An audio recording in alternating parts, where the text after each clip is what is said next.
দিচ্ছে, এই যে কোম্পানির লোক এসে গিফটগুলো দিচ্ছে, এগুলো কি নেওয়া ঠিক আছে?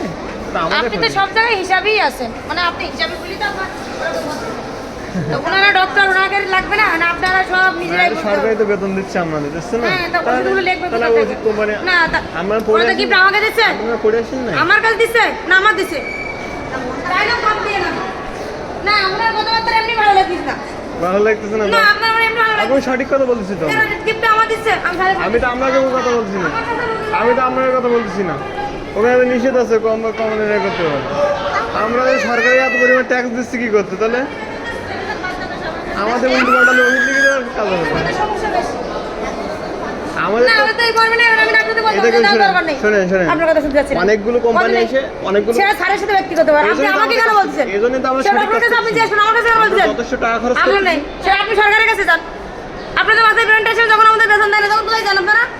তখন শোনো না, না যখন আমাদের বেতন দেয়, আমাদের বেতন দেয় কিনা অফিসে নিয়ে আসবেন, তখন আপনাদের মাথায় আসে না? বেতন দেয় না, না সেগুলো আপনার মাথায় আসে না যে আমাদের বেতন দেয় না, আমরা যখন চলিনি তখন কোথায় যান আপনারা? ওটা হিসাব করতে আসেন। কোম্পানি কেন গিফট দিচ্ছে আপনাদের? সবগুলো সরকার আমাদের বেতন দিচ্ছে, কোন জায়গায় এখন বেতন দেয় না, কোথায় যায়? কথা বলেন না, আমি শুনতে ভালো লাগছে আপনার কথা।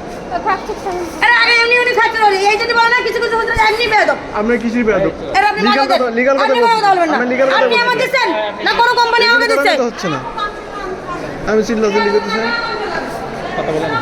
অনেকগুলো মানে কোম্পানির লোক ওষুধ দেওয়ার কারণে আমাদের সমস্যা হয়, মানে ঠিকমতো কাজ দেয় না, এই জন্যই তো আমরা তো বিপদে। আমাদের পার্সোনাল বিষয়ে দেখ সমস্যা নেই, এটা হলো আপনার মনে করেন যে সরকারি প্রতিষ্ঠান দেখছে হলো আপনার ডক্টরের, বুঝতে পেরেছেন? এটা হলো আপনার মনে করেন যে বলতে হবে কোম্পানির লোক এবং ডক্টরের দায়িত্ব যে আছে, ওর মনে করেন যে এইটা এগুলো জিনিস নিয়ে হলো ডক্টর, বুঝতে পেরেছেন? যারা বাস্তব কথা এগুলো নিয়ে প্রতি মাসে নিয়ে গেলে ডক্টর, বুঝতে পেরেছেন? প্রতিটা ক্ষেত্রে যদি হলো ইয়ে হয়। আপনি তো বললেন আমি অন্যায় করেছি, আল্লাহর কাছে সবকিছু হিসাব দেওয়া লাগবে, কিন্তু ইনশাআল্লাহ আমরা দেব, অবশ্যই দেব, প্রতি টাকাতে হিসাব দিতে হবে। না দিলে তো আপনি যে আমার এখানে অপমান করলেন না, এটা কোনো অপরাধ হবে না, আপনি নিজের সাথে অপরাধ করছেন। আমি এখানে খারাপ কথা বলছি? হ্যাঁ বলছেন, কোম্পানির লোক ঢুকছে, ওটা কি ওটা অন্যায়, ওটা অন্যায় না? আপনি যারা বলেছেন আমাদের যখন বেতন আটকানো থাকে তখন আপনারা কোথায় যান? সেগুলো আপনাকে এটা অন্যায় কি না? আপনি নিজের কাছে অন্যায় করছেন, এটা অন্যায় না? এটা আমরা কারো কাছে অন্যদিন করেন। আমি আজকে একটা রুগী দেখাই না, প্রত্যেকদিন 2-5 টাকা লোক দেখাই, অপরাধগুলো দেখেন না তো, সেই জন্য তো এই ওই জন্য। তাহলে আপনি এসে থাকেন, আপনি ওই জায়গায় এসে থাকেন, ঠিক আছে? আপনারা আপনি নিতে বলেন না, ঢুকছে কেন?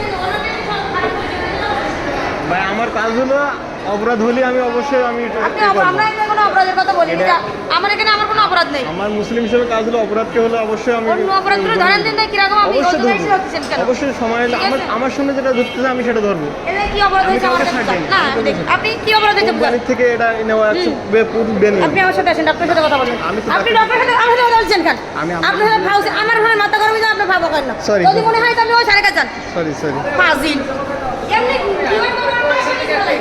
আমি চিল্লাচ্ছি, আসলে বিয়া দত্ত আমি চিল্লাচ্ছি, আমি অনলাইন করলে আপনি করে দাও। আমি অনেক সুন্দর, মানে উনি অনলাইন করার জন্য বসে উনি রেখেছে। চিল্লাচ্ছে কেন? আচ্ছা পাচ্ছেন আপনি চিল্লাই কেন? আমি বললাম আপনার উনি আমাকে অপমান করবে, আমি তো লিগ্যাল কথাই বলছি। আমি